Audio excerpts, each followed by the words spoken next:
ለየካቲት በዛቲ ዕለት አይረፍ። ቅዱስ ኤፍሬም መታሰቢያው ነው። በረከቱ ጋራት። በዚችም ዕለት የጴጥሮስና የሶፊያ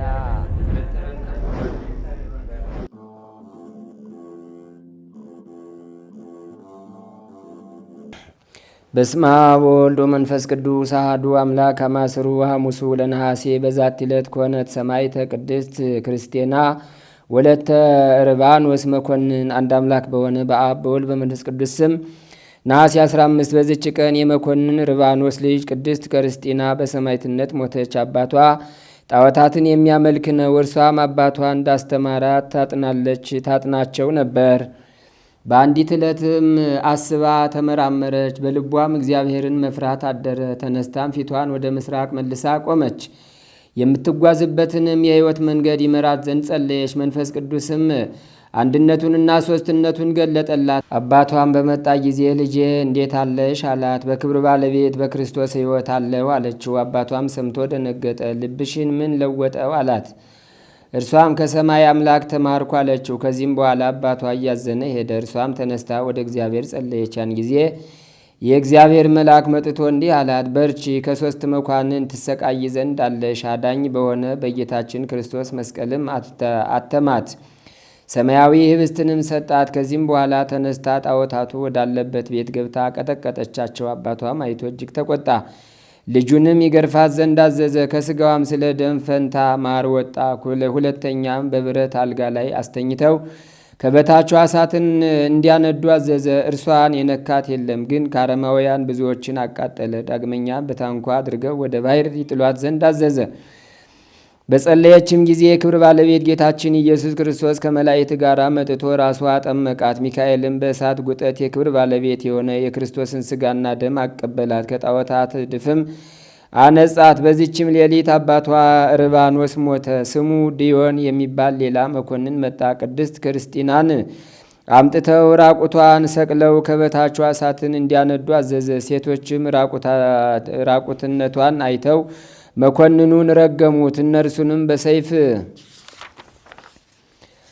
አስቆረጣቸው። እሷንም ግን ምን አልነካትም። ሕዝቡም ይህን ተአምር አይተው የክብር ባለቤት በሆነ በጌታችን ኢየሱስ ክርስቶስ 30,012 ሰዎች አምነው በሰማዕትነት ሞቱ። ከሃዲው መኮንን ዲዮንም በድንገት ሞተ።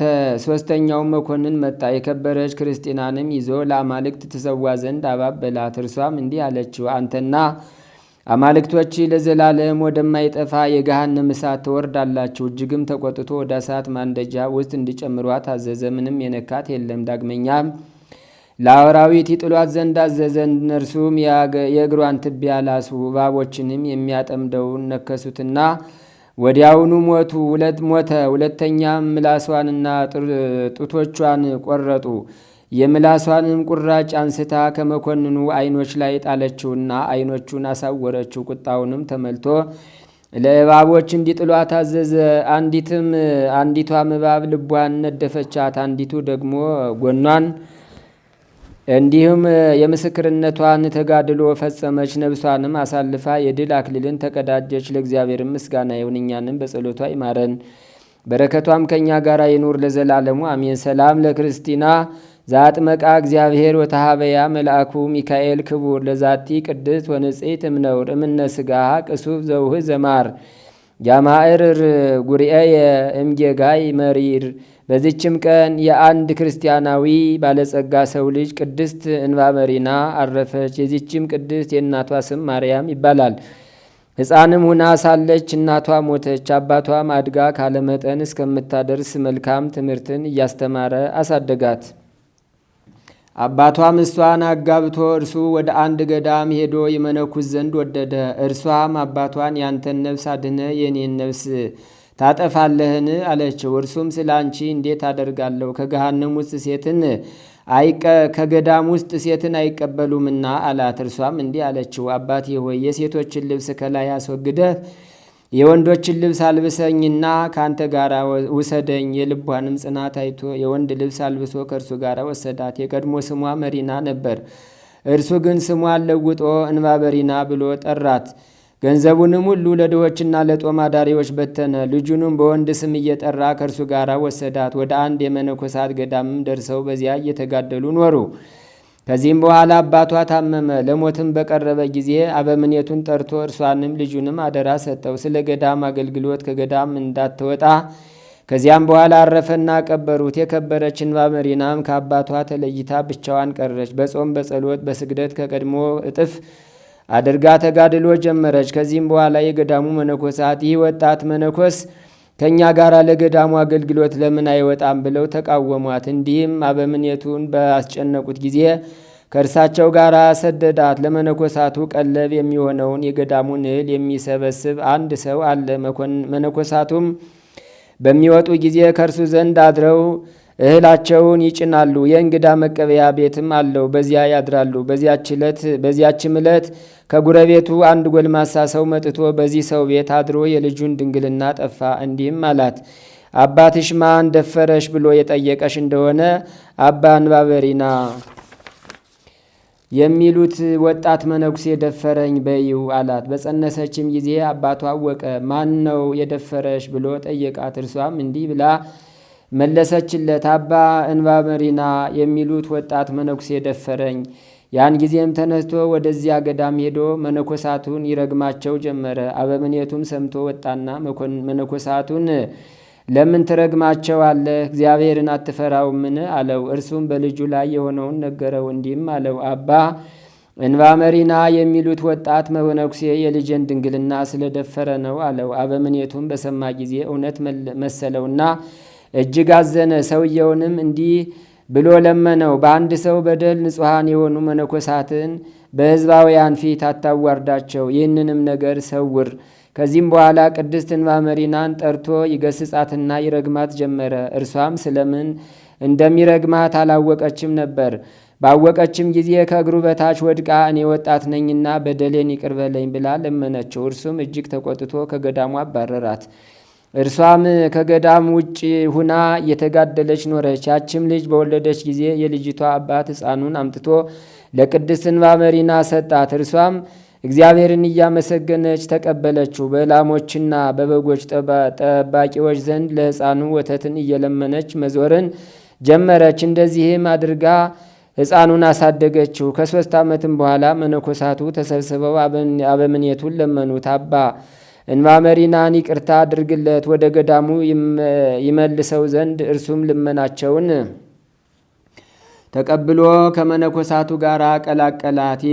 ይኸውም ከባድ ቀኖና ከሰጣት በኋላ ነው። ከዚህም በኋላ ጭንቅ የሆኑ ስራዎችን ትሰራ ጀመረች። የመነኮሳቱንም ቤቶች ጠርጋ ተሸክማ ወስዳ ከገዳሙ ውጭ ትጥለዋለች። ውሃንም ቀድታ ታጠጣቸዋለች። ምግባቸውንም ታዘጋጃለች። ያም ሕፃን አደገ። የቤተ ክርስቲያንንም ትምህርት ተምሮ መነኮሰ። 40 ዓመትም ሲፈጸም 3 ቀኖች ያህል ታማ በሰላም አረፈች።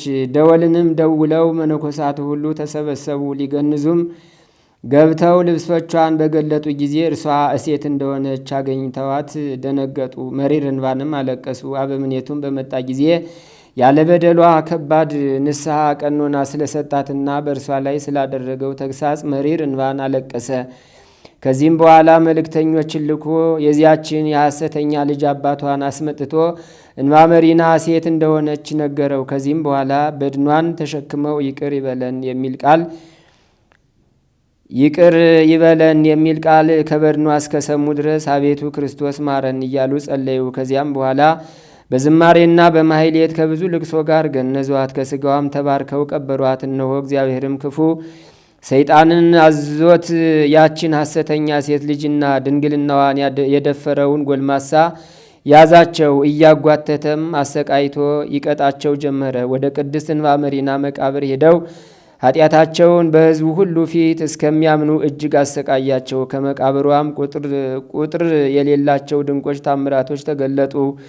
ለእግዚአብሔርም ምስጋና ይሁን፣ እኛንም በጸሎቷ ይማረን ለዘላለሙ አሜን።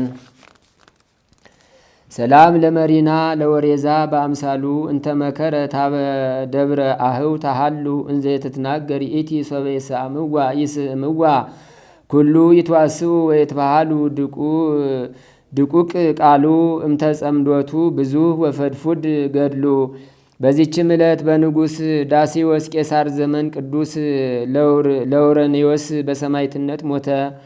ይህም ቅዱስ በሃይማኖት የጸና ነው። የክብር ባለቤት ስለሆነ ስለ ክርስቶስ ሃይማኖት ሊቀ ዲቁና ተሹሞ የሊቀ ጵጵስናውን ገንዘብ ይጠብቅ ነበር። ንጉሥ ስለ እርሱ ሰምቶ አምጥተው ከወህኒ ቤት እንዲያስገቡት አዘዘ። ባስገቡትም ጊዜ በዚያ እውር ሰውን አገኘና ዓይኖች ይገለጡ ዘንድ በሕያው እግዚአብሔር ልጅ አምነ በስሙ ትጠመቃለህን? አለው። እውሩም አዎን ጌታዬ አለ። ያን ጊዜም በውሃው ላይ ጸልዮ በአብ በወልድ በመንፈስ ቅዱስ ስም አጠመቀው። ያን ጊዜም ዓይኖቹ ተገለጡ። እንዲህም ብሎ ጮኸ። በአገልጋዩ ለውርኔዎስ ጸሎት ዓይኖችን የገለጠ የክብር ባለቤት ጌታችን ኢየሱስ ክርስቶስ ይክበር ይመስገን ብሎ ጮኸ። ይህንንም ድንቅ አይተው ብዙዎች አመኑ። ንጉሡም በሰማ ጊዜ የከበረ ለውርኔዎስን ወደ እርሱ ያቀርቡት ዘንድ አዘዘ። ባቀረቡትም ጊዜ ለአማልክት እንዲሰዋ አግባባው። እምቢ ባለውም ጊዜ ጥርሶቹን በደንጊያ ሰበሩ። ልብሶቹንም ገፈው በብረት አልጋ ላይ አስተኝተው ስጋው እስከሚቀልጥ ከበታቹ እሳትን አነደዱ። እርሱም ነፍሱን እስካሳለፈ ድረስ ወደ ፈጣሪው ይጸልይ ነበር። መላእክትም ሃሌሉያ እያሉ ተቀብለው ወደ ኢየሩሳሌም ሰማያዊት አስገቡት። ለእግዚአብሔር ምስጋና ይሁን፣ እኛንም በጸሎቱ ይማረን፣ በረከቱም ከእኛ ጋር ትኑር ለዘላለሙ። ሰላም እብል አባላቲከ ፍቱነ በመዝገበ እሳት ርሱነ ከመእንተ ይፈትኑ ሐጺነ ለውርኒወስ ርአይ ዘተወሃብከ መካነ ሀበኒ በጸሎትከ ለውሳጤ ልቤ አይነ በከመ ጸጎኮ ለእውር ብርሃነ። በዚችም ቀን አምላክን ስለወለደች እመቤታችን ድንግል ማርያም ስጋዋን ስለመገነዝ የሐዋርያት ስብሰባ ሆነ። ጸሎቷና በረከቷ የሐዋርያትን በረከታቸው ከእኛ ጋር ይኑር ለዘላለሙ። አንድ አምላክ በሆነ በአብ በወልድ በመንፈስ ቅዱስ ስም ነሐሴ 16 በዚች ቀን አምላክን የወለደች እመቤታችን ድንግል ማርያም ስጋዋ ወደ ሰማይ ያረገበት መታሰቢያዋ ሆነ።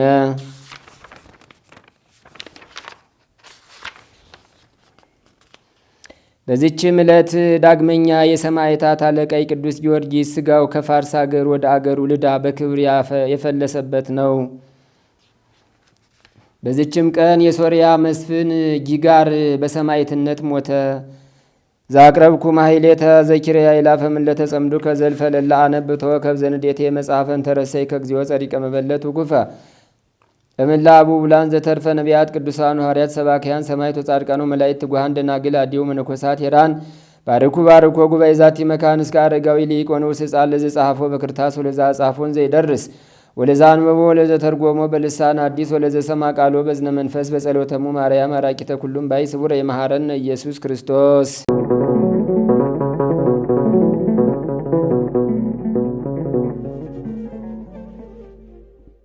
ተአምር ዘገብረ እግዚእነ ወአምላክነ ወመድኃኒነ ኢየሱስ ክርስቶስ ሳህሉ ወመምረቱ ያሉ ምስለ ኩልነ ህዝበ ክርስቲያን ለዓለም ዓለም አሜን። ቅርታውና ቸርነቱ ለዘላለም በእውነት ለሁላችን ደረግልና ጌታችንና አምላካችን መድኃኒታችን ኢየሱስ ክርስቶስ ያደረገው ተአምሬ ነው። በዚያን ጊዜ ጌታ ኢየሱስ ክርስቶስ ለደቀ መዛሙርቱ እንዲህ አላቸው፣ እወቁ ሰማይን ዝናብ ያዘንብ ዘንድ ብታዙት ያዘንብላችኋል። ምድርም ሳሩን ቅጠሉን ታበቅል ዘንድ ብታዟት ታበቅላለች። ባህሮችና ወንዞች ውሆችም ሁሉ የእግራችሁ ጫማ አንዳችም እርጥበት ሳይነካው በባህር ላይ እየተራመዳችሁ እስከምትሄዱ ድረስ ይታዘዙላችኋል፣ ይገዙላችሁማል። የምትሄዱባት ሀገር ጎዳናዋ ሩቅ ቢሆን በደመና ተጭናችሁ ለመሄድ ስልጣን ይኖራችኋል። ብዙ ጎዳና በመጓዝ እግራችሁ አይደክምም። ምድርን እንደ ሸማ ለመጠቅለል ትችላላችሁና። ታላላቅ ተራሮችና ኮረብቶች ዝቅ ብለው ተስተካክለው ትክክለኛ ጎዳና ይሆንላችኋል። ነገስታት ይሰግዱላችኋል፣ መኳንንትና መሳፍንት ያከብሯችኋል። ጥበበኞች ከጥበባችሁና ከተአምራታችሁ የተነሳ ፈጽሞ ያደንቋችኋል። መምህራንም ነገራችሁን ያደምጣሉ። እናንተንም በተመለከቱ ጊዜ ልቦናቸው ይመሰጣል፣ ምክራቸውም ይጠፋል። ሐሳበ ከዋክብት በተአምራታችሁ ይጠፋል። የሥራይም ሥራ ሁሉ በቃላችሁ ይሻራል። ለእናንተ ሀብተ ክህነትና ሀብተ ትንቢት እሰጣችኋለሁ። እናንተም ለወደዳችሁት ወገን ትሰጡታላችሁ። እኔን ያዩ ዓይኖቻችሁ ንዑዳን ክቡራን ናቸው። ቃሌን የሰሙ ጆሮቻችሁ ብሩካን ናቸው። ሥጋዬን የዳሰሱ እጆቻችሁ ንዑዳን ክቡራን ናቸው። እኔ የመረጥኳቸው ብዙዎች ነቢያትና አበው ጻድቃን እኔን ሊያዩ ተመኝተዋል፣ አላዩም። እናንተ የሰማችሁትንም ለመስማት ወደዱ፣ ለመስማትም አልቻሉምና። እወቁ፣ እውነት እላችኋለሁ ብዙዎች የቀደሙ ኃይለኞች ኃይላችንም ቀደምት ይሆናሉና። ትእዛዜን ጠብቁ፣ የነገርኳችሁም ወደ ላይ ወደ ሰማይ እስከማድረግ ድረስ ለማንም አትንገሩ። ዛሬ ግን በልቡናችሁ ሰሌዳ ጽፋችሁ በውስጣዊ መዝገባችሁ አኑሩት። ለእናንተ የገለጽኩላችሁን ምስጢራቴንም ጠብቁ። ከእነርሱ አንዱን እንኳን አታጥፉ። እወቁ፣ ሁልጊዜ ትተክዙ ዘንድ አልተዋችሁም። ነገር ግን እወቁ፣ ለጥቂት ጊዜ ትፈልጉኛላችሁ፣ አታገኙኝም። እኔ ወደሚሄድበት እናንተ መምጣት አይቻላችሁምና። በዚህም ጊዜ ሐዋርያት እኔ ወደሚሄድበት መምጣት አትችሉም ስላላቸው ተከዙ። እርስ በርሳቸውም ለማየት የማትችሉበት ቦታ ወዴት ይሄድ ይሆን ተባባሉ። ስለዚህም ደቀ መዛሙርቱ ተከታተሉት። ጌታ ኢየሱስ ክርስቶስም ስለነገራቸው ነገር ግራ መጋባታቸውን አውቆ ወንድሞቼ ሆይ ስለነገርኳችሁ ነገር አትሰነካከሉ። እኔ የነገርኳችሁ ወይም የገለጽኩላችሁ ልቡናችሁ አይምሯችሁ መዝኖ መሸከም የሚችለውን ያህል ነውና። እወቁ፣ መንፈስ ብርቱ ሲሆን ሥጋ ደካማ ነውና።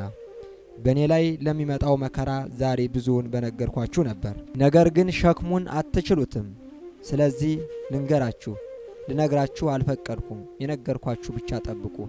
ክብርና ምስጋና ለእርሱ ይሁንና ጌታ ኢየሱስ ክርስቶስ እንዳይሰናከሉ ለደቀ መዛሙርቱ ሐዋርያት ይህን ነገራቸው። ይቅርታውና ቸርነቱ ለዘላለም በእውነት ለሁላችን ይደርብን ለዘላለሙ አሜን።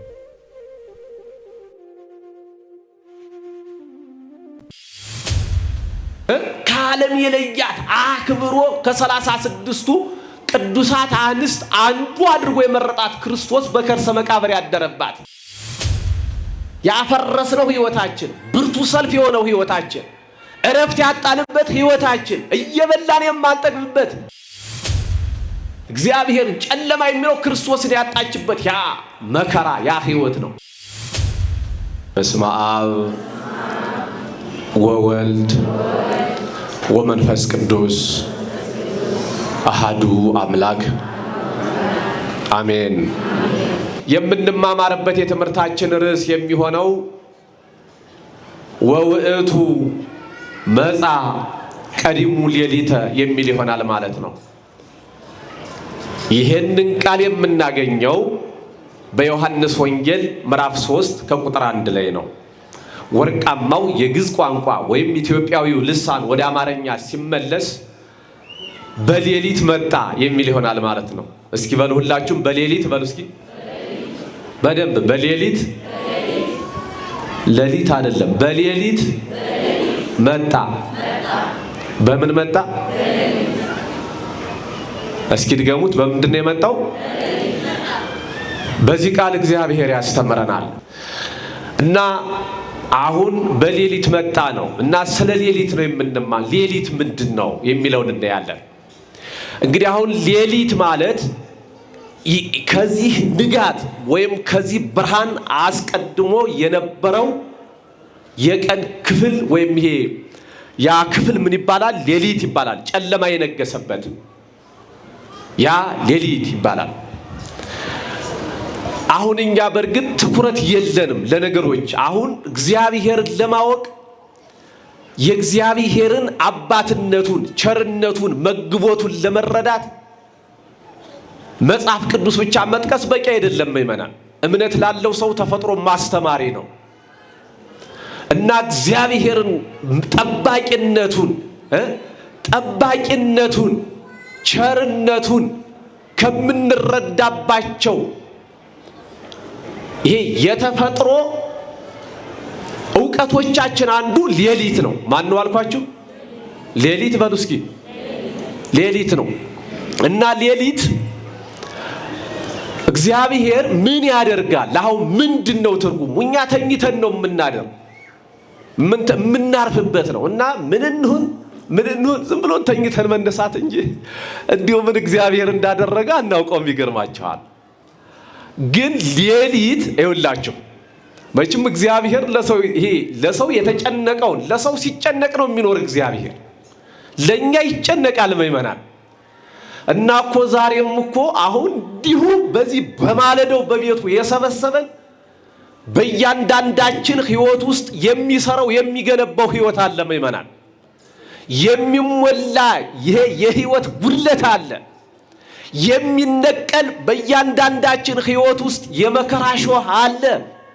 ይሄንን እሾህ ሊነቅል የእያንዳንዳችንን ጉድለት ወደ ሙላት ሊቀይር ከወደቅንበት ሊያነሳን የእውቀት ዓይኖቻችንን እሱ የምናይበትን ሀበነ እግዚኦ አዕይንተ አእምሮ ወትረኪያከ ይራያ ሁልጊዜም እሱን የምናይበትን የእውቀት ዓይኖቻችንን ሊገልጥ አሁንም በቤቱ ሰብስቦናል። ስሙ ለዘላለም የተመሰገነ ይሁን። እና ሌሊት አንድ ሰው 12 አሁን ከጧት ጀምሮ ሲሮጥ ይውላል። ሰው 2 እግሮች አሉት። 2 እግሮች ማለት አሁን ቀኝ እግርና ይሄ እግር ማለት አይደለም። ይሄ ሁለቱ እንዳንድ ነው። አይጋረ ስጋ የስጋ እግሮች ይባላሉ። እነዚህ የሚታዩ የሚጨበጡ የሚዳሰሱ ናቸው፣ የምንሽከረከርባቸው። ለምሳሌ ንስር በክንፉ ይበራል፣ ሰው ደግሞ በእግሩ ይሽከረከራል። ንስሩን በህዋ ላይ እግዚአብሔር ያበረዋል። እኛን ደግሞ የሚሽከረከሩ እግሮች የፈጠረ እግዚአብሔር የምንረገጥበት የምንሽከረከርበት የብስም ፈጥሯል። ስሙ ለዘላለም የተመሰገነ ይሁን። ይሄ አንደኛው እግራችን ነው። ሁለተኛው የሰው እግር ምንድነው ስትባሉ አእጋረ ህሊና የሚባላል።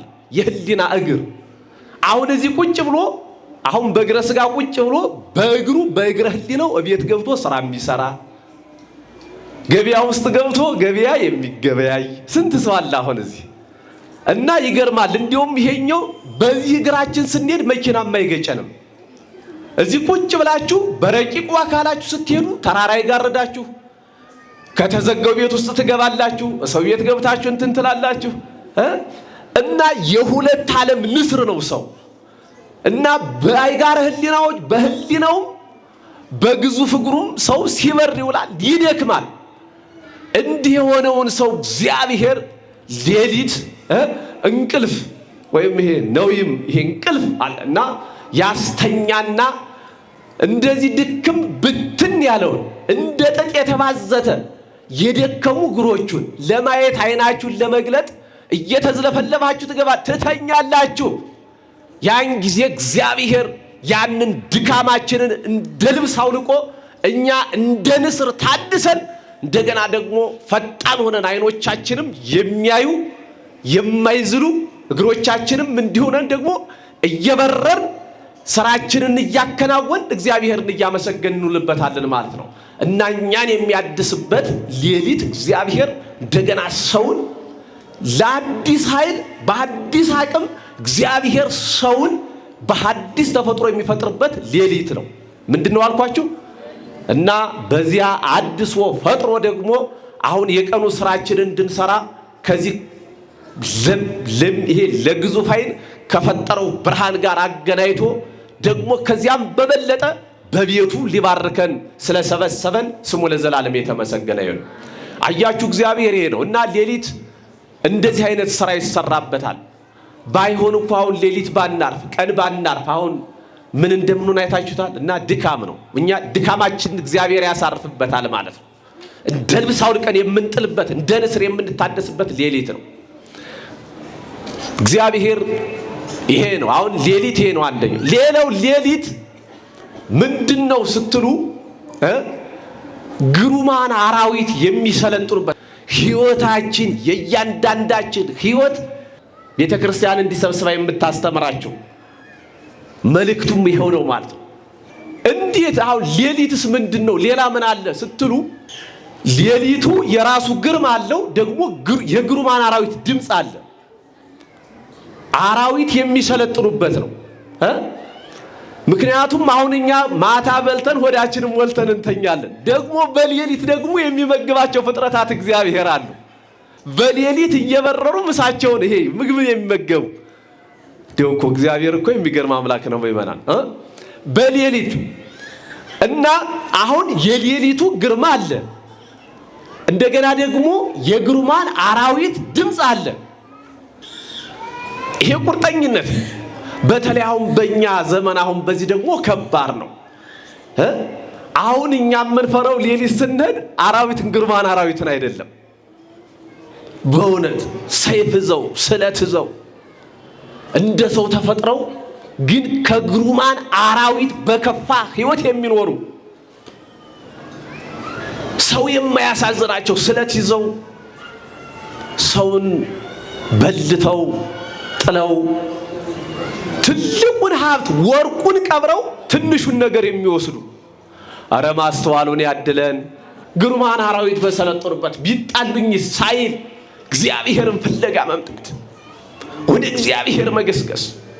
ለዚህ ነው አሁን እኛም አባቶች አሁን እናቶቻችን ነጠላቸውን ለብሰው ኪዳኑ እንዳያልፈን ኪዳኑ ከሚያልፈን መንገድ ላይ ብንቀር ይሻላል ብለው ግርማ ሌሊቱን ታግሰው የግሩማን አራዊትን ድምፅ ችለው ሰዓታቱ የማያልፋቸው ማህሌቱ የማያልፋቸው ኪዳኑ የማያልፋቸው እናቶች፣ አባቶች፣ ወንድሞች አረ ሕፃናቱም ሁሉ ሳይቀሩ አሉ ምእመናን። እግዚአብሔር ሰው አለው ዛሬም። እግዚአብሔር ኒቆዲሞስ አለው ዛሬም ምእመናን።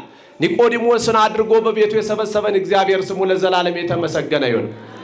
አንደኛ በዚህ ሌሊት ነው የመጣው። አሁን ይሄ ቁርጠኝነት ነው። ሌላው የሌሊት ትርጉም ሌሊት እንደምታውቁት ጨለማ ነው፣ ብርሃን የሌለበት ነው። ብርሃን የሌለበት ነው። አይኖቻችን ማየት የማይችሉበት ነው። እግሮቻችን ይሄ በሚረቁት ቀን በሚመላለሱበት የብስ ሌሊት ግን ተስተካክለው የማይሄዱበት ነው። ሌሊት አንደኛው ይሄ ሌሊት እንደዚህ እንደሆነ ሁሉ ኒቆዲሞስ በዚህ አንደኛ በእንደዚህ አይነት ሌሊት ነው የመጣው። ሌላው ሁለተኛው ሌሊት ምንድነው ስትሉ የኒቆዲሞስ ሕይወቱም ሌሊት ነበረ። ምንድን ነበር አልኳችሁ? ምኑ ሕይወቱ ሕይወት ሌሊት። ይሄኛውማ ሌሊት ምእመናን ነው። አሁን ያለፈ ብርሃን መጣ። ግን ሕይወታችሁ ሌሊት ሲሆን ትዳራችሁ ሌሊት ሲሆን በጣም ከባድ ነው። የማይነጋ ብርሃንን እየናፈቀ የሚኖር ሕይወት ማለት ነው። አይከብድም ምእመናን? አሁንም እኮ አላችሁ እኮ ትኖራላችሁ። አሁንም እዚህ አሁን እኔ ሳያችሁ እንዲሁ አካላችሁን ነው ታምራላችሁ። በእውነት እንደ ኢያሪኮ በጣም ውብ ናችሁ፣ ታምራላችሁ። የእግዚአብሔር ልጆች ችግር ያለባችሁ አትመስሉም። ሕይወታችሁ ሌሊት አይመስልም፣ ብርሃን ይመስላል። ግን የእያንዳንዳችንን ሕይወት ማን ያውቃል? እግዚአብሔር ያውቃል። በእውነት ሕይወታችንን ወደ ንጋት ሊቀይር የእያንዳንዳችንን ጽልመት የሆነውን ሕይወታችንን ወደ ብርሃን ሊቀይር ኒቆዲሞስን ቀስቅሶ ና ወደ እኔ ብሎ የጠራ እግዚአብሔር ዛሬም በቤቱ ሰበሰበን። ስሙ ለዘላለም የተመሰገነ ይሁን። ሌሊት የሆነውን ሕይወታችንን ወደ ብርሃን እግዚአብሔር ይቀይርልን፣ ወደ ንጋት እግዚአብሔር ይቀይርልን። ሕይወት ከባድ ነው እንዲህ ስትሆን ምእመናን፣ አጣብቂ ናት እና መጻሕፍትም ተባብረውበታል። ይሄ ለምሳሌ ከአዳም ጀምሮ ክርስቶስ እስከተወለደበት ድረስ ያለው የዓመተ ፍዳን ጨለማ ይባላል፣ ሌሊት ይባላል። ሰውና እግዚአብሔር የተለያዩበት፣ ሰውና መላእክት የተለያዩበት፣ ሕዝብና አሕዛብ ነፍስና ሥጋ ተለያይተው የኖሩበት ያን ዘመን ጨለማ ይለዋል። ቅዱስ ጳውሎስ በሮሜ መልእክቱ 13 ከቁጥር 12 ላይ ክርስቶስ ይሄንን ጨለማ ሊገፍ ሊያስወግድ የመጋረጃውን ጨለማ ቀዶ የብርሃኑን መጋረጃ ለእያንዳንዳችን በሕይወታችን ውስጥ ሊጋርድ እግዚአብሔር ሰው ከሆነ በኋላ ያን የሆነበትን ዘመን ሲገልጥ ሁለቱን እያነጻጸረ ሰው ያልሆነበትን ሰውና እግዚአብሔር የተለያዩበትና እንደገና ሰውና እግዚአብሔር አንድ የሆኑበትን ዘመን እያነጻጸረ ሲገልጽ እንዲህ ይላል። ሀለፈት ጽልመት ይላል ወመጻት ብርሃን። ምን ማለት ነው? ጨለማው አለፈ። ጨለማችንን እግዚአብሔር ያሳልፍልን።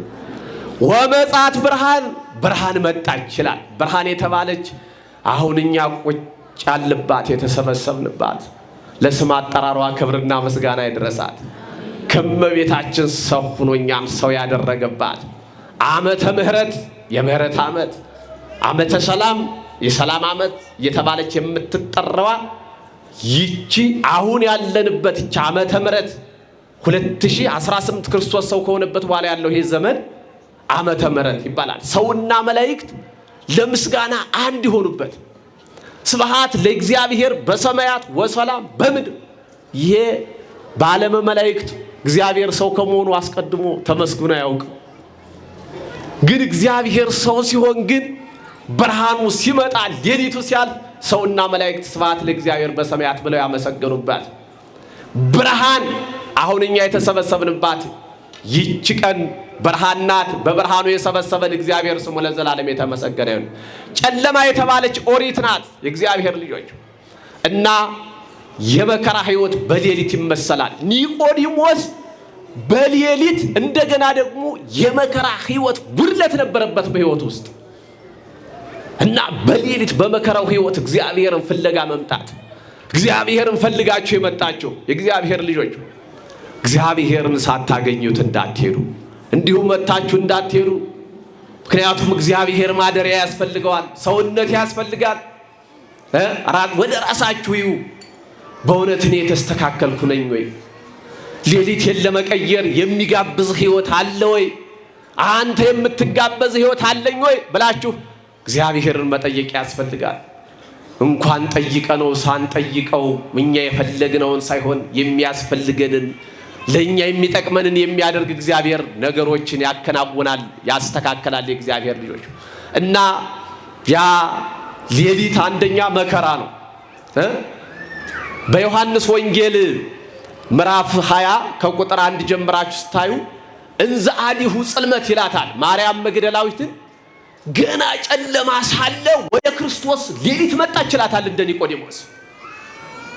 ምንድነው ያ ሌሊት? ማርያም መግደላዊት መምህሯ ከዓለም የለያት አክብሮ ከ36ቱ ቅዱሳት አንስት አንዱ አድርጎ የመረጣት ክርስቶስ በከርሰ መቃብር ያደረባት ከክርስቶስ የተለዩባት። በእርግጥ እግዚአብሔር አሃዚ ዓለም በራ ሆነው ይመናል።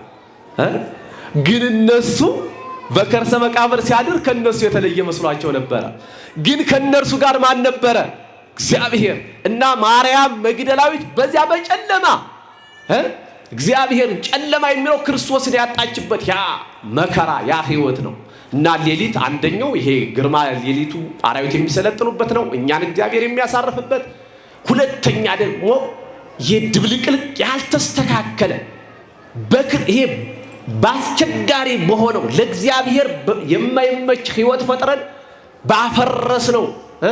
ያፈረስነው ሕይወታችን፣ ብርቱ ሰልፍ የሆነው ሕይወታችን፣ እረፍት ያጣንበት ሕይወታችን፣ እየበላን የማንጠግብበት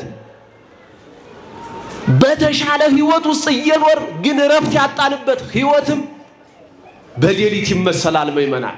እና ኒቆዲሞስ በእንደነዚህ አይነት በሁለቱ ሌሊቶቹ በዚያኛው ሌሊትና በዚህ ወደ እግዚአብሔር መጣ ይላል። እግዚአብሔርን አገኘው። ምንድነው የኒቆዲሞስ ያ ጨለማ የሆነ ሕይወት ስትሉ፣ አንደኛ ወገኖቹ በዚያ ለእግዚአብሔር የነበራቸው እይታ ከፈሪሳውያን ወገን ነው። ፈሪሳውያን ምእመናን የጠራ ዕውቀት የላቸው። ምን የጠራ ዕውቀት፣ የተስተካከለ ዕውቀት የላቸው። የማቴዎስ ወንጌል ምዕራፍ 22 ከቁጥር 23 ስታነቡ ለምሳሌ እግዚአብሔር አለ ይላሉ፣ በመላእክት ያምናሉ፣ ከሞት በኋላ ሕይወት ከመቃብር በኋላ ትንሣኤ አለ ይላሉ። እኛም እንዲህ እናምናለን። ግን ከመቃብር በኋላ ያለው ትንሣኤ ከተነሳም በኋላ ያኛው ዓለም የነፍስ ዓለም ይባላል። በዓለመ ነፍስ እንዲሁ እንኖራለን፣ እያመሰገን እንኖራለን። ፈሪሳውያን ግን አሁን እንደምንኖረው በመንግስተ ሰማያት እያገባን እየተጋባን እንኖራለን ብለው የሚያስቡ ናቸው። እንዲህ አይነት የተበላሸ አመለካከት ባለው ይሄ ወገን ውስጥ ቤተሰብ ውስጥ መኖር መከራ ነው፣ ሌሊት ነው። እና ከዚህ ውስጥ ነው አሸንፎ ኒቆዲሞስ ወደ እግዚአብሔር የመጣው። እግዚአብሔር ልጆች እኛስ በእውነት ስንት ሕይወት አለ። ለምን ትሄጃለሽ ቤተ ክርስቲያን? ለምን ታስቀድሳለህ? ለምን ነጠላ ትለብሻለሽ? የሚል ስንት ሰው አለ። ስንቱን አሁን እሱን አልፈን አሁን እዚህ በእውነት አምልጣችሁ እንዲወሩጣችሁ እዚህ የደረሳችሁ ይመስላችሁ አሁን በዚህ ልክ የተቀመጣችሁ እግዚአብሔር የሚያውቃችሁ ስንቶች አላችሁ እግዚአብሔር ልጆች። እና ኒቆዲሞስ አንደኛ ይሄ ነው። ፈሪሳውያን ምህረት የላቸውም። ሰው ለምሳሌ እግዚአብሔር ሽበውን ሲተረትር ለምጻሙን ሲያነጻ እነ መጻጉን አልጋህን ተሸክመህ ሂድ ሲል በደረቅ ግንባር ላይ አይን ሲፈጥር ለምን በሰንበት ይህን ታደርጋለህ እያሉ የሚሞግቱ የሰው መዳን ለነርሱ መከራ በሽታ የሆነባቸው ናቸው። ከእንደዚህ አይነት ህብረተሰብ በዚህ ውስጥ መኖር ሌሊት ነው። ከዚህ ነው አምልጦ የመጣው። አያችሁ፣ በእንደዚህ አይነት ሌሊት ሆኖ አለቃቸው ይለዋል። በሀብታም አለቃቸው ነው። በስልጣን ይበልጣቸዋል፣ በእውቀት ይበልጣቸዋል። ሀብት እያለው እውቀት እያለው ስልጣን እያለው ግን በሌሊት መምጣት ስንቱ በሀብቱ ሰው ሌሊት ስንት አስቸጋሪ ህይወት የሚኖር ሰው አለ። እግዚአብሔር በሰጠው ሀብት ሌሊት ለእግዚአብሔር የማይመች ስራ ሲሰራ የሚያደርግ ሰው አለ በስልጣኑ በእውቀቱ። ኒቆዲሞስ ግን ከዚህ ሁሉ አሸንፎ ይሄን ሁሉ አሸንፎ በሌሊት ወደ እግዚአብሔር መጣ። ለምሳሌ አሁን ከክርስቶስ ደቀ መዛሙርት መካከል ይሁዳ አለ። ይሁዳ በሌሊት ወደ አይሁድ ሄደ ይላል። ከክርስቶስ ከእግዚአብሔር ወደ አይሁድ ሄደ በሌሊት። ምን ለማድረግ? እግዚአብሔርን ለማስያዝ፣ ጌታውን ለመሸጥ። እየሰማችሁ ነው ምእመናን? ጌታውን ለመሸጥ ለማስያዝ በሌሊት ወደ አይሁድ ወደ ይሁዳ፣ ኒቆዲሞስ ደግሞ ወደ እግዚአብሔር መጣ። ይኸው ልጅነቱ። አሁን እናንተ ወደዚህ መጣችሁ። ደግሞ እግዚአብሔር ወደማይመለክበት ክፉ ስራ ወደሚሰራበት የሄዱ ሰዎች አሉ። እግዚአብሔር ይመልስልን፣ የእውቀት አይኖቻቸውን እግዚአብሔር ይግለጥልን። እና ኒቆዲሞስ መጣ፣ እግዚአብሔርን አገኘው። ማንን አገኘው? እግዚአብሔርን በሉ እስኪ ሁላችሁም፣ እግዚአብሔርን አገኘው። ማንን? መቼ? በቀን ነው? መቼ ነው? እሱ በሌሊት አገኘው። ምእመናን፣ አሁን እኛ በቀን እናገኘው ይሆን?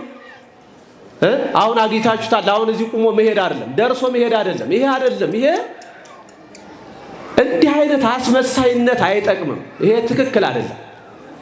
በአስመሳይነት በመመጻደቅ ነጠላ ለብሶ ወዲያ ወዲህ በማለት የሚጸደቅ የሚከበርባት ቤተ ክርስቲያን የለችንም። በእውቀት ብቻም አይደለም፣ ህይወት የተማርከውን በህይወት ስትተረጉም ነው እግዚአብሔርን የምታገኘው። እና እግዚአብሔርን አገኘው። ጥያቄ ጠየቀው። ምን ጥያቄ? አመሰገነው እንጂ እንዲህ አለ፣ ረቢ መምህር ሆይ ከእግዚአብሔር ተልከህ የእኛን ሌሊት ወደ ንጋት ልትቀይር፣ ወደ ብርሃን ልትቀይር፣ ህይወታችንን ልታስተካክል እንደመጣህ እናውቃለን። መምህር ተልከህ የመጣ መምህር እንደሆንክ እናውቃለን አለ። እግዚአብሔር ዝም አለ። ይኸው ገና ዝም አለ እግዚአብሔር። ምእመናን፣ እንደገና ደገመ ኒቆዲሞስ። በእውነት አንተ የምታደርጋቸውን እነዚህ ታላላቅ የእጆችህ ተአምራት፣ ምልክቶች ማለት ነው። ተአምር፣ ትዕምርት፣ አመረ፣ አመላከተ፣ ምልክቶች፣ መቃብር ፈንቅሎ የሞተውን ተገንዞ የሞተውን እና ላዛርን ማስነሳት፣ በደረቅ ግንባር ላይ አይን መፍጠር፣ ጎባጣውን ማቅናት፣ ለ38 ዘመን በደዌ ዳኛ አልጋህን ተሸክመህ ሂድ ማለት፣ ቤተ መቅደሱን መስራት ማስተካከል፣ ድንቅ ታላላቅ ታምራት አደረገ እግዚአብሔር። እና አንተ የምታደርጋቸውን ታምራት አለ በእውነት እግዚአብሔር ከእርሱ ጋር ከሆነ በቀር ሊያደርጋቸው የሚችል ሩቅ ብእሲ የለም አለ። አሁን መምህር አብይን አሁን ከዚህ ወጥቼ እዚያ መንገድ ላይ አይታችሁ እንዴት አስተማርክ ዛሬማ እንዴት ነው ብትሉኝ ደስ ሊለኝ ይችላል። እንዲያው ግሩም እኮ ነው ከየት ነው የመጣ ብትሉ ደስ ይላቸዋል መምህራን። እግዚአብሔር ግን አላማው አሁን ምጽዋት ብታመጣ የሆነ ነገር ብታደርግ ይሄ ሌላው ነው። አሁን የሚቀድም ነገር አለ። የተስተካከለ ህይወት፣ የተሰራ ህይወት፣ በንስሐ የተገነባ ህይወት፣ በጸና ሃይማኖት፣ በቀና ምግባር የተስተካከለ ሰውነት ከኛ ይፈልጋል። ይሄን ሳታደርግ የንስሐ ህይወት ሳይኖር ሳትጾም የማትጸልይ ዝም ብሎ ነጠላ ለብሰህ የምትሄድ ከሆነ 10 ጊዜ እየወደቅ እየተነሳ እንዲህ ነኝ ብትለው እግዚአብሔር ይታለል ዘንድ ሰው ነው ይመናል። ይሄ አይደለም። እግዚአብሔር ያስተካከለ እንደዚህ አይነት ነገር አይፈልግ፣ እውነት ይፈልጋል እግዚአብሔር። እና እንዲህ አለው። እንዲህ ሲለው ኒቆዲሞስ ውስጥ አንድ ችግር ነበረ። ምክንያቱም ኒቆዲሞስን የጠራው እግዚአብሔር ሊያስተካክለው ነው፣ ሊሰራው ነው። እንዲህ አለው፣ እውነት እውነት እልሃለሁ። እንግዲህ አሁን በሌሊት ነው የመጣ። ልብ በሉ፣ አመስግኖታል። እንዲህ አይነት ነው ብሎታል እግዚአብሔር። በእውነት አምኗል፣ አማኝ ነው ኒቆዲሞስ። ግን እንዲህ ሲለው እንዲህ አለው፣ እውነት እውነት እልሃለሁ ዘይተወልደ ዳግመ እጊሬ ያለ መንግሥተ እግዚአብሔር፣ ዳግመኛ ያልተወለደ የእግዚአብሔርን መንግሥት ሊያይ ሊወርስ አይችልም። አሁን በሌሊት በሁለቱ ሌሊቶች መምጣት በቂ አይደለም። አሁን አንተ እኔ የምጋበዝበት ሕይወት እንዲኖርህ፣ እኔ ካንተ ጋር እንድኖር እንደገና መወለድ አለብህ አለው። እንደገና ምን ማለት አለብህ አለው? እስኪ ተናገሩ። እንደገና ምን ማለት አለብህ? እስኪ ድገሙት። ተወልዳችኋል ምእመናን። ከኃጢአታችሁ ከማህፀነ ኃጢአታችሁ ተወልዳችኋል። ከማህፀነ ዝሙት እግዚአብሔር ስንት አላውን የሚያውቀው ስንት ችግር በእውነት መሬት ለመሬት የከበደ ከዚህ ህንፃ የከበደ ህንፃ ችግር ስንት በእያንዳንዳችን ልብ ውስጥ አለ። ግን አይዟችሁ ምእመናን እንዳትደነግጡ። ይሄንን ነቅሎ ሊወልደን ነው። እግዚአብሔር ከፍ ሊያደርገን፣ እግዚአብሔር ሊያከብረን በቤቱ ሰበሰበን። የረሳነው ሳይረሳን፣ የተውነው አምላክ ሳይተወን፣ እየተውነው የማይተወን፣ እየረሳን የማይረሳን፣ እያሳደርነው በለመለሙ መስክ የሚያሰማራን፣ እያራቆትነው የሚያለብሰን እግዚአብሔር ዛሬም ሰበሰበን። ስሙ ለዘላለም የተመሰገነ ይሁን። ኒቆዲሞስ ግራ ገባው። እንዴ አለ፣ ወደ ደም ተቀይረ እዚያ ውስጥ ማደር ማለት ነው አለ ኒቆዲሞስ። እግዚአብሔር ግልጽ አደረገለት። የተሰወረው ሕይወታችን እግዚአብሔር ይግለጥልን። ምን አለው? ዘኢተወልደ ዳግመ እማይ ወእመንፈስ ቅዱስ ኢይርኤያ ለመንግሥተ እግዚአብሔር። ከውሃና ከመንፈስ ቅዱስ ያልተወለደ፣ እስኪ ከውሃና በሉ ከፍ አድርጉት። ከውሃና ከመንፈስ ቅዱስ ያልተወለደ የእግዚአብሔርን መንግሥት ሊወርስ አይችልም። አሁን እግዚአብሔር ኒቆዲሞስን አሁን ለምንድን ነው የሚጠብቀው? የመጨረሻ ስጦታ እግዚአብሔር ምእመናን፣ ይሄ የመጨረሻ ስጦታ አሁን ይመጣል። ሲመጣ ለመጨረሻ ስጦታ ነው የሚመጣው። ለቁመተ የማን የሚበቃበትን ስራ መስራት አለበት መንግስቱን ለመውረስ። አሁን እማይ ወይም መንፈስ ቅዱስ እግዚአብሔር አለ። እማይ ማለት እግዚአብሔር ወልድ ነው። መንፈስ ቅዱስ እግዚአብሔር መንፈስ ቅዱስ ነው። መንግስት እግዚአብሔር የተባለ ደግሞ እግዚአብሔር አብ ነው። አንተ የምትወለድበት ይሄ ምስጢር በሶስቱ ስም በአብ በወልድ በመንፈስ ቅዱስ ስም የምትፈጸምናል፣ ያውም በውሃ አለ። እስኪ ጥያቄ ልጠይቃችሁና እንግዲህ ላጠቃል እንጂ ትምህርቴን አሁን እስኪ ጥያቄ ልጠይቃችሁ። በተለይ እንደዚህ ያለ ዝም ብሎ አንገቱን የደፋ ይሄ እዚህ ዓለም ውስጥ ያለ ሰው ካለ ቀጥታ መጥቼ ነው የምጠይቀው። አሁን ልጠይቃችሁ። እስኪ እናንተ በ40 ቀንና አይደለም እንደ ኒቆዲሞስ ተወልዳችኋል ወይስ አልተወለዳችሁም? ተወልዳችኋል አልተወለዳችሁም? እስኪ ተወልደናል የምትሉ ከፍ አድርጉ ሁለት እጃችሁን። ሁለት እጅ የተወለደ ከፍ ያድርግ። እሺ አልተወለድኩም የሚልስ እንዳትደብቁ። ያልተወለደ የለም የለም። ተወልደናል በይመናል። አይወላችሁ ግሩም ነው። ተወልደናል። መቼ? በ40 ቀን በ80 ቀን በውሃ በአብ በወልድ በመንፈስ ቅዱስ በሚፈጸመው ምስጢር ድንቅ በሆነው ካህኑ ውሃው ይቀርባል። የሚታየው ግዙፍ ውሃ። ከዛ ያንን ውሃ ከልብሰ ተክህኖ ከመጀመሪያው ጀምሮ ልብሱን ሲለብሱት ተባርኮ ይለብሳሉ። አሁን በ40 ቀን በ80 ካህናቱ ዝም ብሎ አምስተው እንደዚህ አሁን እንደኛ ልብስ ቁም ሳጥን ውስጥ ወስደው እንደሚለብሱት ልብስ የለም። ተባርኮ ጸሎት ተደርጎ ከዚያ ጀምሮ ይጀምራል ስርዓቱ።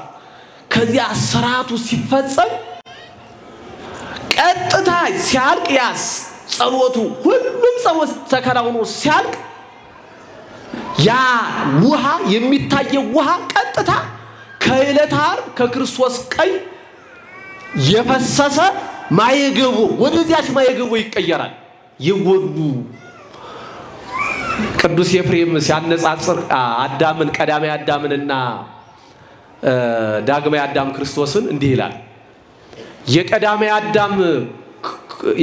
አዳም ጎን ተከፈተ ይላል። ጎኖቻቸውን ነው የሚያነጻጽር። የአዳም ጎን ሲከፈት ማን ተገኘች? እስኪ ንገሩኝ።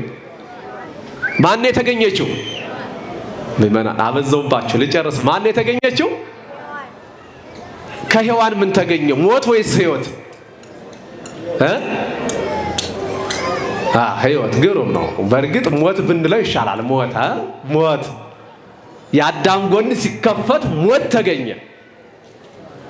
በዕለተ ዓርብ ደግሞ በለንጊኖስ ጦር የክርስቶስ ጎን ሲከፈት ምን ተገኘ? ሕይወት። ምን ተገኘ?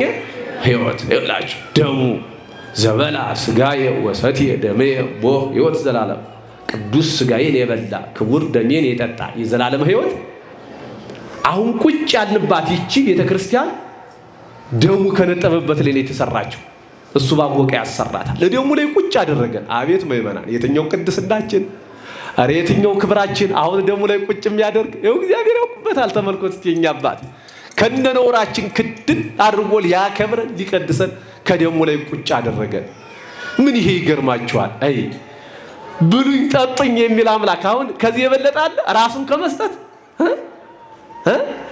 አሁን ብንወዳቸው ቆርሰና ጎርሳቸዋለን፣ ቀደን እናለብሳቸዋለን። አካልህም ቆርሰ ሥጋዬን ብላ ደምህን አፍስሰህ ጠጣ ትለዋለህ? አትለው። የውም ጥሩ መልክ ሳይኖረን ይሄ የተበላሸ አምላክ ሁነን ግን እንጀራ የሚበላ እንጀራ የሕይወት እንጀራ የሚጠጣ የሕይወት መጠጥ የሆነው እግዚአብሔር ደሙ ሕይወት ነው። እንደገና ደግሞ እኛ እየተወለድንባት የምነው ደም ወማ ይላል። ከጎኑ ውሃና ደም ከክርስቶስ ጎን ደሙን ጠጥተን ሕይወት እናገኛለን። በውሃው ደግሞ ተወልደን ነገ ደግሞ መንግስቱን እንወርስበታለን። ዛሬም እየከበርን እንኖርበታለን። ኒቆዲሞስን አያችሁ? ይሄ የለም። ኒቆዲሞስ ሕይወት ውስጥ ይሄን የተራበ ነው ኒቆዲሞስ።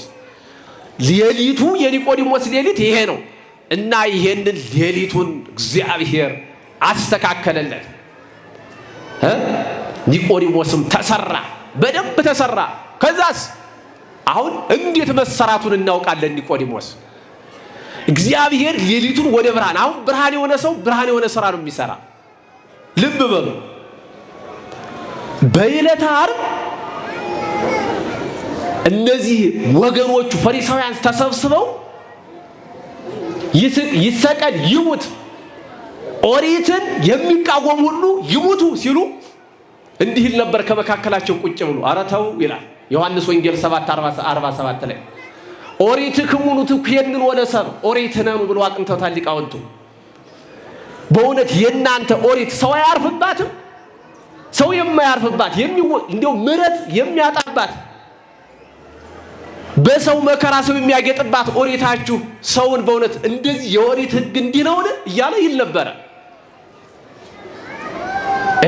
ከዛስ በዕለተ ዓርብ ደግሞ እርሱ ተሰቅሎ እኛን ከፍ ለማድረግ ከመተላልኩም ምድር ስብ ኩሉ አቤ እኛን ከፍ ለማድረግ እግዚአብሔር መስቀል ከፍ አለ።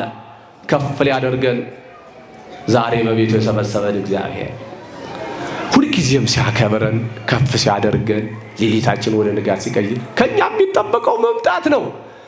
በሌሊት መምጣት ነው። መከራ በሆነ ሕይወታችሁ ውስጥ መምጣት እግዚአብሔር ያሳርፋቸዋል። ምእመናን መምጣት ከፍ ያደርጋቸዋል። እና ብቻውን ደቀ መዛሙርቱም ተበተኑ። በዕለተ ዓርብ እግዚአብሔር ሰው አጣ። ምእመናን ሰው ፈለገ። አቤት ሰው ፈጥሮ ሰው እየተራበ የሚኖር እግዚአብሔር። በዚያ በአስቸጋሪው ዘመን ኖህን አገኘ፣ ሎጥን አገኘ፣ እመቤታችንን አገኘ። ለእናት መረጣት። ደግሞ በዕለተ ዓርብ እግዚአብሔር ሰው አጣ። መስቀል ግን አይገርማችሁም? በዚህ በሌሊት ያገኘው ወዳጁ ኒቆዲሞስ ከወዳጁ ዮሴፍ ጋር ሆኑና አንተ አባቴ ከሌሊቱ በዚያ በሌሊቱ ያገኘውህ ጉድለቴን ወደ ሙላት የቀየርክ አንተ አይደለህምን? እንዴት እረሳሃለሁ? ዛሬማ ዕለተ ዓርብ እኮ ራሱ ሶስት ብርሃን ሆነ ጨለማ ሆነች፣ ተቀያየረች። ይገርማችኋል። እነ ፀሐይ ረገፉ፣ ከዋክብት ረገፉ፣ ፀሐይ ጨለመች፣ ጨረቃ ደም፣ የቤተ መቅደሱ መጋረጃ፣ ሰባቱ ታምራት ተፈጸሙ። ይሄ ሁሉ ሲሆን አንተ የኔ ሕይወት እረፍቴ፣ አንተ የኔ ደስታ፣ አንተ የኔ ብርሃን ተራቁተህ አለና ድርብ በፍታ አዘጋጅቶ ትላንት የምሕረት ልብስ ያለበሰውን እግዚአብሔር የድርብ በፍታ አዘጋጅቶ ገንዞ ከዮሴፍ ጋር ወደ መቃብር አደረሰው። እግዚአብሔርን ቀበረው። ምእመናን እንደዚህ አይነት ወዳጅ እግዚአብሔር አያሳጣችሁ። ዛሬ ትላንት ያጎረሳችኋቸው ፍትፍት ያጎረሳችኋቸው ደንጋይ ሊያጎርሷችሁ ይታገሏቸዋል። ግድ የለም እግዚአብሔር ያያል። ማን ያያል? እግዚአብሔር።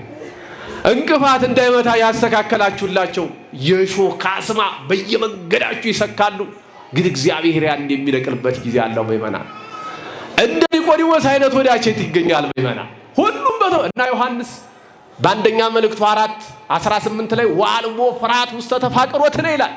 ፍርሃት የሚባል የለም ይላል እና በዚያች መልክ ቀበረው። እንዲህ አላቸው። ምን አለ? አንትሙ ዮሴፍ ወኒቆዲሞስ እለ ገነዝክምዎ ለሥጋዬ፣ እናንተ እንዲህ አድርጋችሁ በአጥባችሁ ገንዛችሁ የቀበራችሁኝ ዮሴፍና ኒቆዲሞስ አነበረክሙ ዲበ መንበረ ሶፎር፣ ሶፎር በምትባለው ዙፋን ላይ ማናት ሶፎር? ሶፎር ከሰባቱ ማዕድናት አንድ ነው። ይሄ ምሳሌ እዚህ ያጽጽ ነው። የነሱ ሶፎር መንግስተ ሰማያት ነው። ያ ጊዜ እኔ ስመጣ ደግሞ እዚያች ውስጥ አስቀምጣቸዋለሁ አላቸው። አሁንም በገነት ናቸው። በኋላ ሲመጣም ደግሞ መንግስቱን እግዚአብሔር ያወርሳቸዋል። ያቺ ላይ ያስቀምጣቸዋል። እናኛም ምእመናን በእውነት እንደ ኒቆዲሞስ አይነት ወዳጅ እንድንሆን እግዚአብሔርን እያየን እንድንኖር ማስተዋሉን እግዚአብሔር መንፈስ ቅዱስ ያድለን። አምላካችን መድኃኒታችን ኢየሱስ ክርስቶስ የሰማነውን በልቡናችን ይጻፍብን፣ ከቅዱሳን ረድኤት በረከት ያሳትፈን።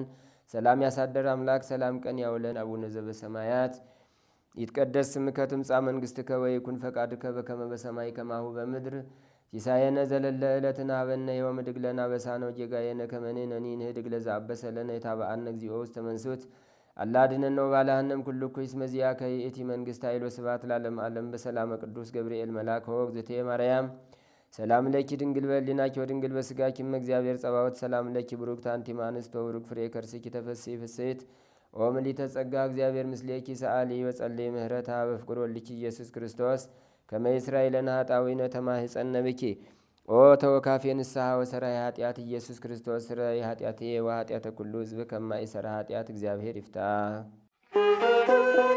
ንቁ ሚዲያ ለተመልካቾቹ ከሚያደርሳቸው ዕለታዊ ሳምንታዊና ወርሃዊ ዝግጅቶች መካከል የየዕለቱን ስንክሳር ወርሃዊና ዓመታዊ የቅዱሳን ገላትና ድርሳናትን በኢትዮ ማህበር የዩቲዩብ ቻናል ያቀርባል። የየዕለቱን ስንክሳር ባሉበት ሆነው በማድመጥ እንዲሁም ወርሃዊና ዓመታዊ የቅዱሳንን ዜና ሕይወታቸውን በማድመጥ ከቅዱሳኑ በረከትና ረድኤት እንዲያገኙ ንቁ ሚዲያ የሁል ጊዜ ምኞቱ ነው። በየዕለቱ የሚለቀቁ ዜና ቅዱሳንን ላይክ፣ ሼር እና ሰብስክራይብ በማድረግ አገልግሎቱን ይደግፉ። ንቁ ሚዲያ ርቱ የቤተ ክርስቲያን ልሳን